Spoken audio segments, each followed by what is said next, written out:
number 6, and I'm number 4 in the session. My predecessors were all Minister for Communication and Informatics. But since 2014, I have the honor and pleasure to be the leader of this council. Ako sa tingin kasi Lisa, pero pag-bilas ya. I don't think I need to repeat it in English, it's quite clear, I think.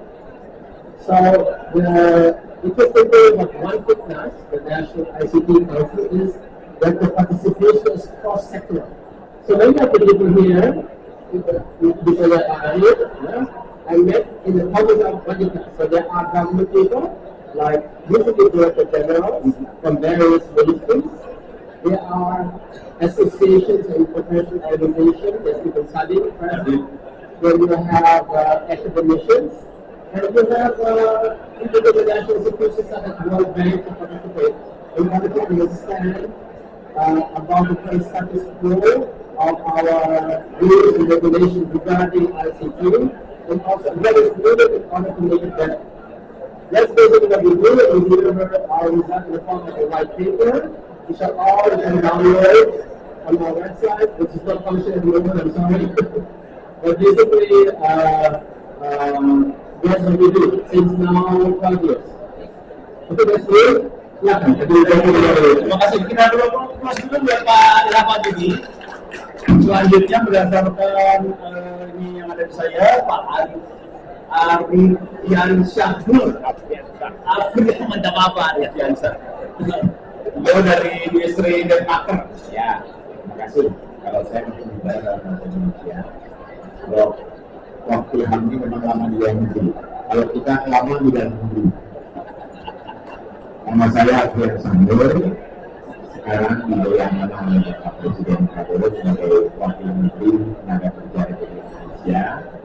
Terima kasih Prof. Ono sudah memberikan kesempatan kepada saya untuk akan menyampaikan beberapa hal di dalam kondisi pertemuan ini, ya. Dan insya Allah kalau yang menjadi konsep hari ini ya, yang ada di Indonesia ini bermanfaat untuk kita semua. Terima kasih. Oke, yang ketiga adalah Pak Andi Rizaldi dari Perindustrian. Monggo Pak Andi. Terima kasih teman-teman, salam kenal semua. Saya Andi Rizaldi dari Kementerian Perindustrian. Saat ini saya menjabat sebagai staf ahli menteri bidang percepatan transformasi industri pertahanan. Mungkin itu kamu. Iya. Mungkin dilakukan dengan Indonesia. Terima kasih. Oke, terima kasih Pak Andi. Kita berdoa Pak Andi. Thank you. Selanjutnya adalah Pak Boni. Gue baru tahu nama lu Boni Fasius. Biasanya saya panggilnya Pak Boni doang. Baru tahu sekarang nama benernya Pak Boni Fasius Wahyu Pujianto. Ngomong Pak Boni. Selamat sore Bapak Ibu semua, dan hormat Pak Ilham, Pak Wamen, Bapak Ibu Panelis. Nama saya Doni Pujianto, lebih mudah lebih singkat. Saya bertanggung jawab saat ini sebagai Kepala Badan Pengembangan Sumber Daya Manusia Kementerian Komunikasi dan Digital, yang bertanggung jawab untuk mencapai jumlah talenta digital yang dibutuhkan oleh negara Indonesia. Karena saat ini jumlah talenta kita lebih daripada kebutuhan yang ada.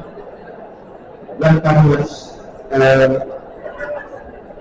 nurture itu sekitar hampir 400.000 setiap tahun, tapi ini kolaborasi dengan seluruh sektor. Mudah-mudahan dalam diskusi sore hari ini, khususnya talenta digital kita data center itu sangat-sangat sulit. Mungkin diskusinya akan menarik pada sore hari ini. Terima kasih. Oh, jadi mikir. Enggak, kita kenalin dulu ya. Yang terakhir Pak Andi nah ini sesama minta maaf Pak Ilham. Ternyata Ilham Pak Andi Ilham Adnan. Monggo Pak Andi. Arif Ilham. Oh sorry, maaf. Arif Ilham Adnan. Yo, salah baca di sini.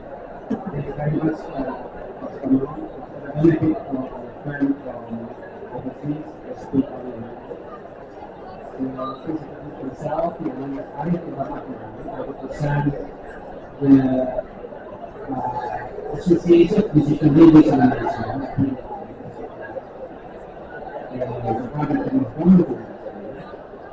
So this association is home for leaders that is conducting leading digital operations in the So we are very pleased that my associations including our president, Master Khan, Tony, and the Zahidi, we have present another forum in order to discuss about how talent, right, is the key driver of the development of data centers in Indonesia. Terima kasih, Pak. Oke, terima kasih. Sekarang pertanyaan dari saya ke Bapak-Bapak. Mendingan satu pertanyaan kita berantem atau masing-masing Anda satu pertanyaan? Satu pertanyaan berantem. Oh, masing-masing satu pertanyaan. Pak Ilham, nyaman-nyaman Pak Ilham. Apa boleh? Pak Ilham siapa lagi? Berantem dulu ya Pak ya. Kita berantem dulu ya. Pak Afriansyah, santai dulu. Pertanyaan kira-kira gini, ini pertanyaan berantem dia. Pertanyaan berantem. Dalam 3-5 tahun ke depan, kompetensi atau digital talent seperti apa yang harus ada di SDM Republik Indonesia supaya kita tidak tergantung pada vendor asing untuk bisa merancang, menginstalasi, mengoperasikan data center Indonesia, baik itu AI maupun yang mission critical. Saya ulang ya, 3-5 tahun ke depan kompetensi apa yang wajib ada di digital talent Indonesia, bukan hanya kompetensinya aja barangkali ya. Bisa dari sisi kompetensi apa yang ada, juga barangkali strategi apa yang harus kita bangun supaya kita punya digital talent yang baik, gitu ya, supaya ini kita bisa berdaulat mandiri di bidang data center, gitu ya, bayangnya. Dan ini boleh fighting nih, ini. Pak, ya siap, oke. Maaf. Oh maaf. Bahasa apa itu? Bahasa Inggris, bahasa Indonesia. Ini orang Indonesia. Boleh, bisa betul-betul boleh. Gue yang bonyok kan gue. Jadi Pak Ilham will be speaking in English ya. Oke ya. Oke. Siap. Okay, thank you very much. So I think the skill needed in the future we will multidisciplinary. Yes, we need strong IT skill, but we need also a lot of literacy regarding AI. That is AI literacy is not only IT or ICT skill, but how to use AI. Is very important. At the same time, also the ICT literacy, of course, but the AI literacy, which I see is different than ICT. And then we need, of course, a certain business awareness. Business. We need that. We need certain soft skill, I think. And we need maybe also some,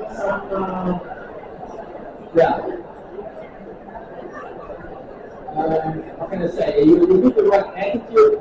Oh, okay. To basically, it's kind of the soft skill. Yes. Because this world is changing so fast. Right.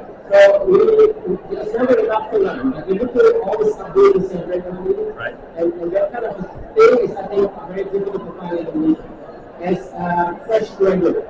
Actually, what we're doing is people that enter the workforce already have experience. Oh, which yeah. is fine. Which is hard. Right? Yeah.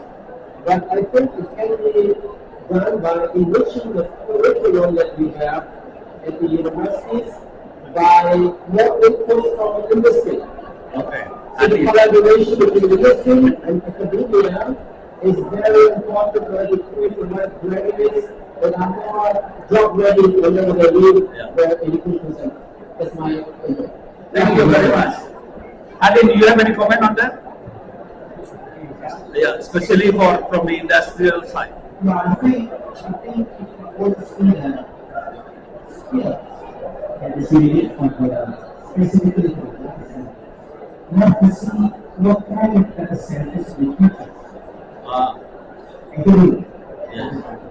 my agencies that kind of will be available at this one sustainability.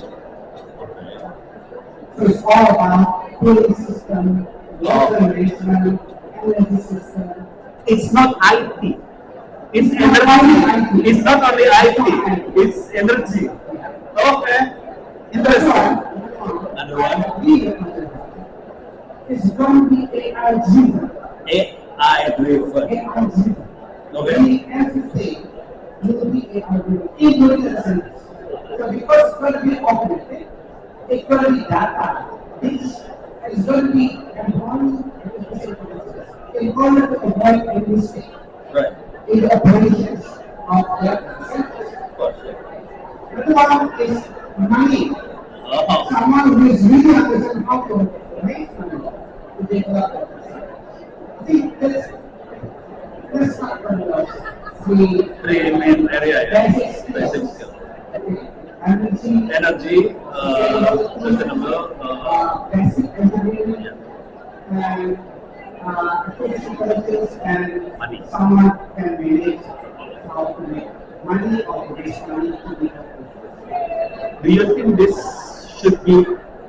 We should in place this kind of curriculum in university, or what you have in mind? Yeah, of course, university will be the basic place that we have, but it's going to be, industry-linked education system Okay. that must university. Everything is basic, Yeah. but Very to basic. be My smart, campus is very basic. I agree with that. to be polished in industry, you need to be eager. Okay. Do you have any comment on that? Absolutely. Pak Doni is from Ministry of Communication and Digital. He is responsible for human research. Okay, let me answer in Indonesia. Oh, Lebih lancar. okay. Siap. Saya juga lupa Indonesia. Because there are several stages which is quite difficult to explain In English. Okay. Please stand up. Bapak Ibu sekalian, ini kondisi yang amat sulit. Saat ini, kalau Bapak Ibu berjalan sekarang, itu pembangunan data center luar biasa banyak. Tapi permintaan terhadap sumber daya manusia yang mampu menghandle, jadi ada layernya ya, ada yang praktikal, terus ada yang manajemen, tapi ada juga yang teknologi. Itu sangat limited, terutama praktikal. Ya. Nah, oleh karena itu, sebenarnya kami dari Kementerian Komunikasi, kami sudah membuat peta okupasi nasional. Itunya sudah ada okupasinya ya. Okupasinya sudah, peta itu di dalam IT. Nah, di dalam IT itu ada beberapa segmen dan salah satunya mengenai data center. Di dalamnya ada KKN-nya, levelnya, ada NIK.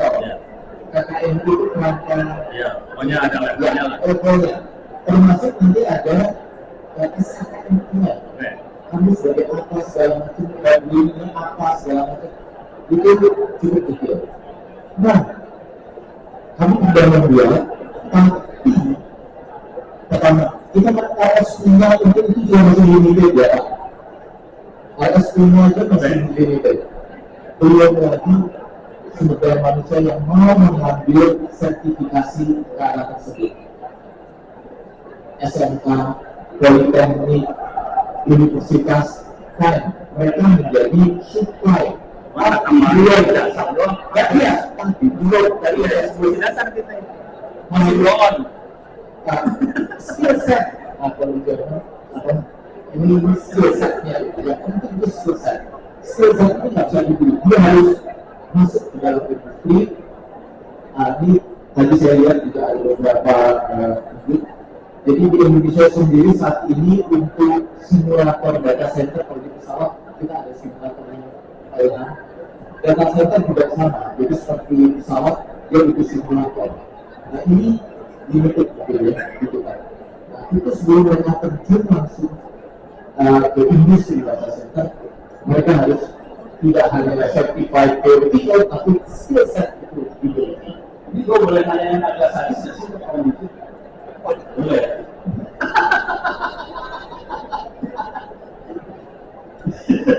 Pertanyaan sederhana aja. Tadi kan kita liking dari Kadin jalannya liking. Strategi lu apa? Supaya kita nggak melek. Ini langsung ke depan minta soal jawab nih. Memang, Maklum pokoknya ini dari dulu. memang. Baik, di kami, Ya. tentu kami lebih ke arah membantu Kemenaker segala macam. Itu membantu dalam peta okupasinya. Jadi Lu di back end berarti. gitu kan?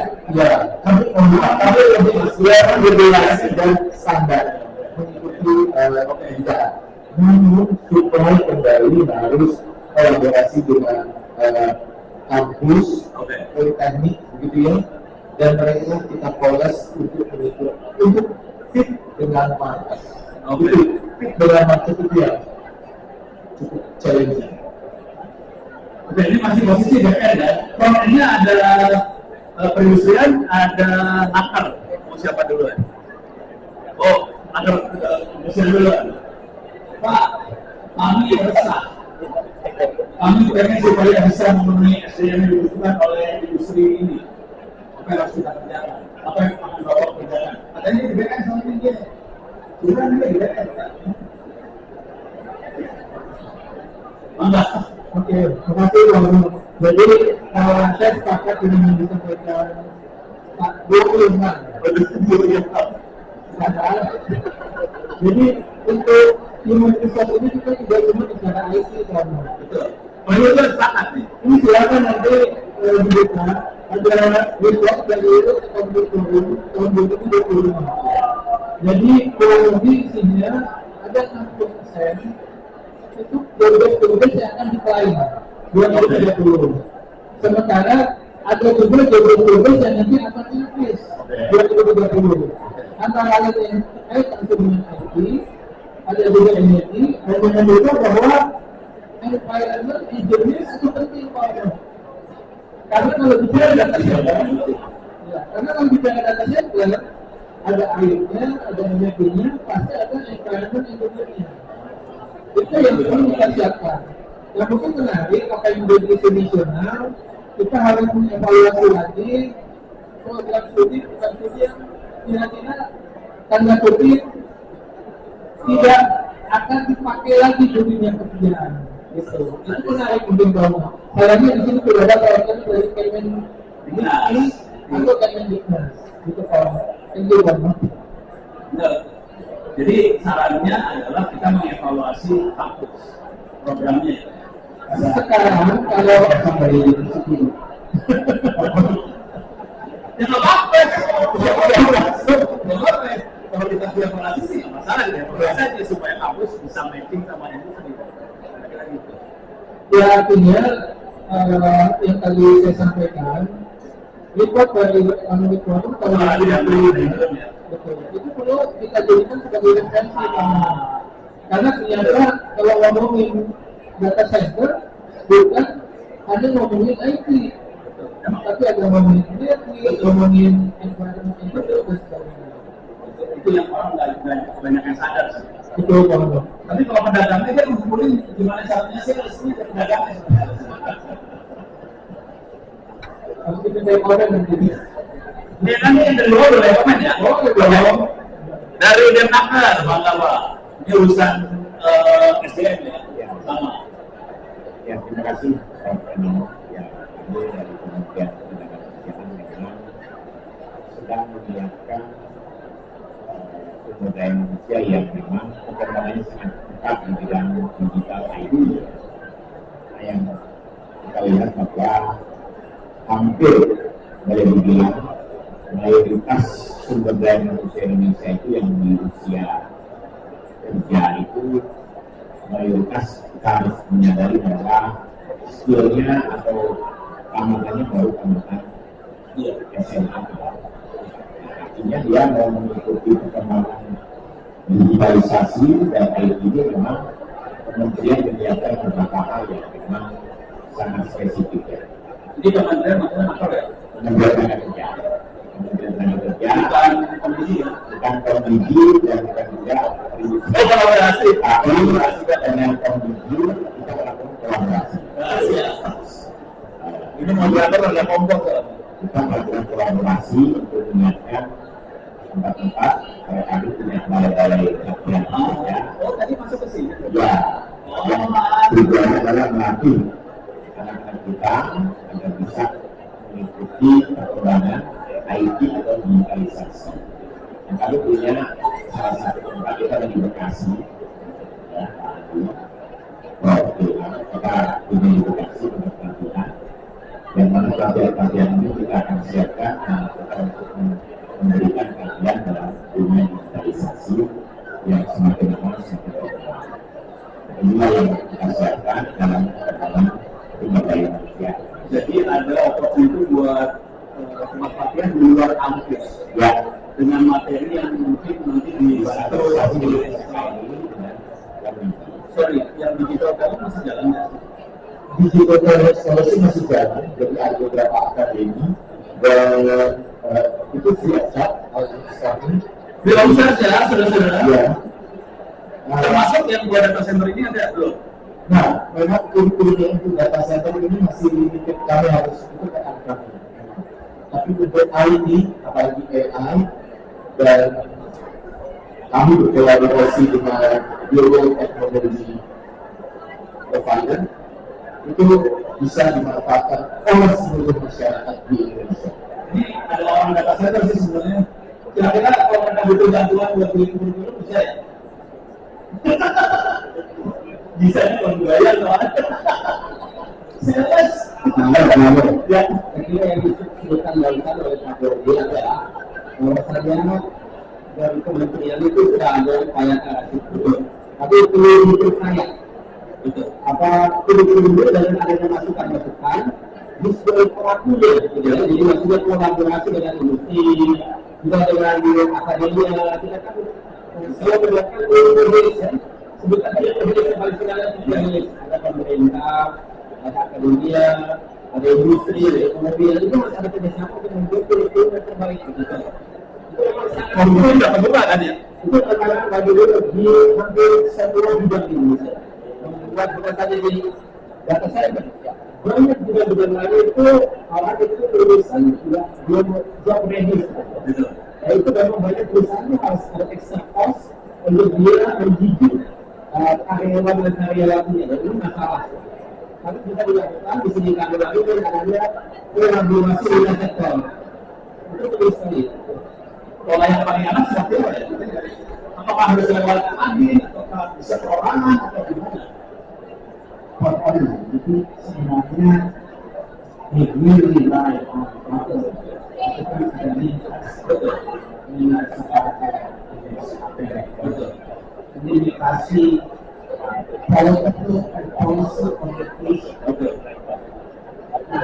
Much we are really working with this.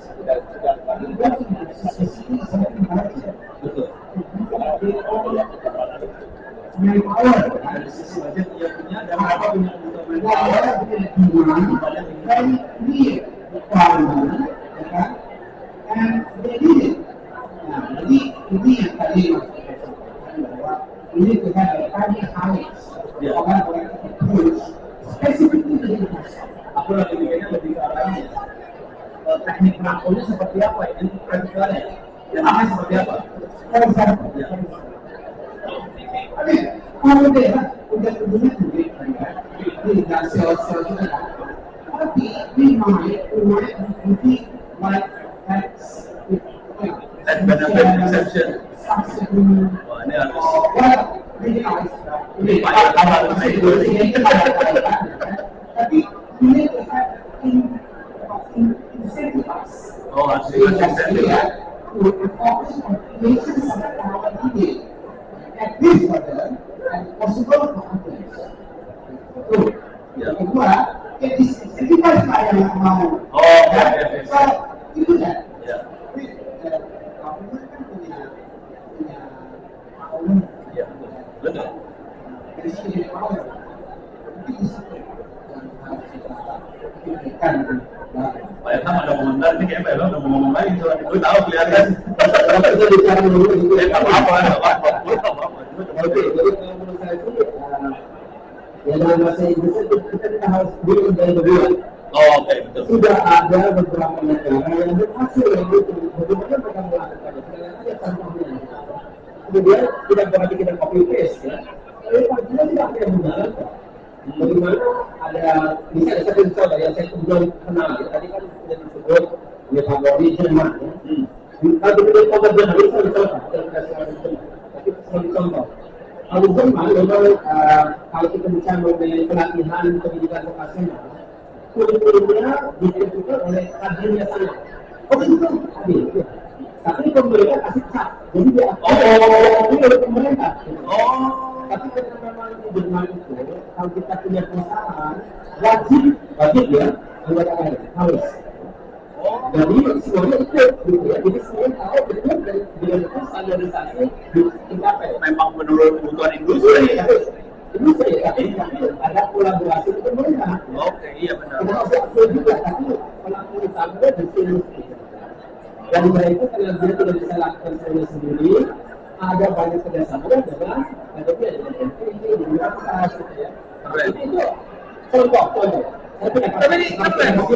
Enggak tahu ya itu. Tapi ini pola keren banget sih. Ada satu contoh, ada contoh lain. Oh, ada lagi. Ya, tapi yang saya tahu dengan pengalaman saya dan kalau kita bertanya kepada orang spesialis vokasional, mereka mengatakan sistem vokasional di Jerman termasuk yang terbaik yang ada di dunia. Kita lihat juga otomatis bagaimana kita bisa melihat itu. Pengangguran dari anak muda di dunia itu dasar. Karena mereka itu betul-betul lulus SMA, karena tidak dari SMP masuk sekolah kejuruan, kemudian dia langsung vokasional, langsung kerja. Kalau dia belakangan masih mau mengambil S1-nya atau masih bisa. Tapi tidak mereka kerja. Ya. Dan mungkin mereka juga secara mental belum siap. Makanan karena itu berbeda ya, ada yang sangat matang, yang belum 12, 15, ada yang masih nggak tahu dia mau apa gitu ya. Jadi mereka baru dia masuk dalam proses pemakaran itu sambil kerja. Dan itu jadi harusnya sistemnya begitu bukan jadi bagi lulus, tapi kita langsung kalau misalnya yang bersangkutan mau dia menggunakan status pendidikan, kita bisa tidak masing-masing. Saya kira fleksibilitas yang hal itu satu hal yang bagus. Diberi kesempatan banyak untuk orang maju dan bisa maju. Berlaku di seluruh aplikasi kan menembak industri. Industri mana industri? Dia kerjanya nemakin orang. Oke, Pak. Jadi ini sebetulnya kesempatan yang baik kalau kami diundang di acara ini. Kami di kemudian di negara ya, biar kita atur ya. Kami di Kementerian Perindustrian itu menyediakan tempat yang disebut dengan PID, Pusat Industri Digital Indonesia 4.0. Pusat Industri Digital Indonesia 4.0. Betul. Itu betulnya ada kali ini, jadi karena dia punya ekosistem industri 4.0. Di situ bisa dilakukan ekosistem yang pertama itu untuk kolaborasi. Tadi disampaikan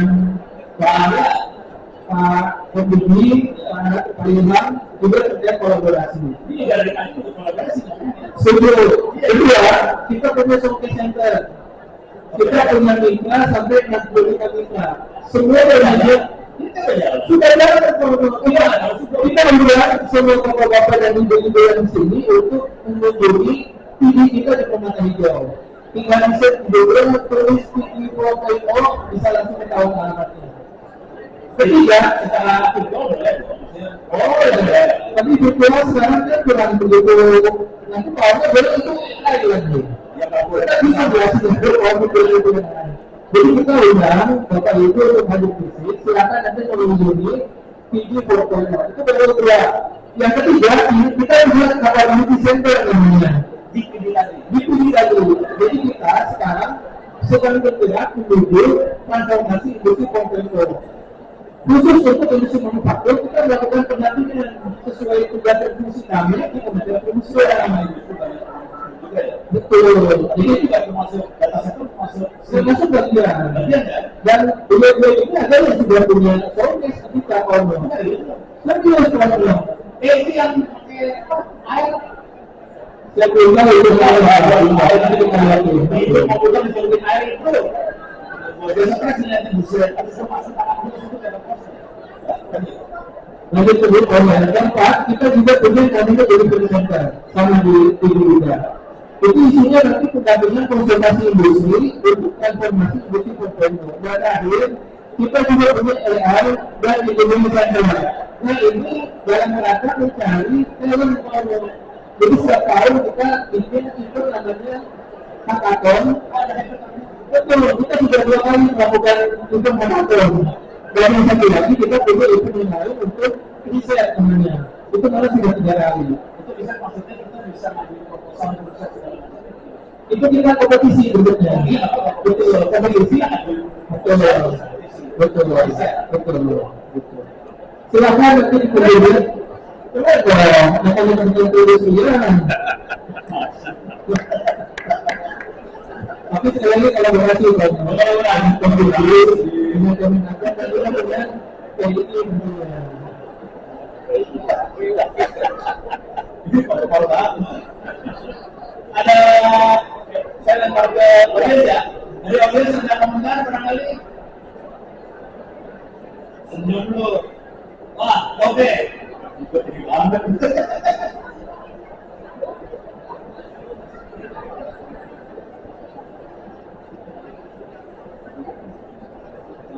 Perkenalan dulu ya.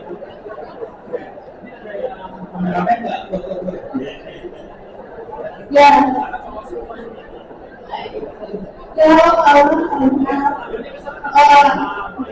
ya Pak Ilham, Pak Doni, Pak Ilham juga, Pak Andi ya, terutama tadi Pak diskusinya soal kalian terutama dalam benar. Nah, perkenalkan saya Aisyah Pak. Ya, saya dari Nusantara Data Center Academy. Ini boleh Pak. Jadi sebenarnya yang ngobrolin tadi sangat menarik dan itu juga lakukan sama kami Pak. Jadi kami sudah Nusantara Data Center Academy. Ya, betul. Ya, setelah Data Center, jadi kami sudah dari 2024 Pak. Kami kerjasama sekolah, terus kita mengukurin talent-talentnya buat dia khusus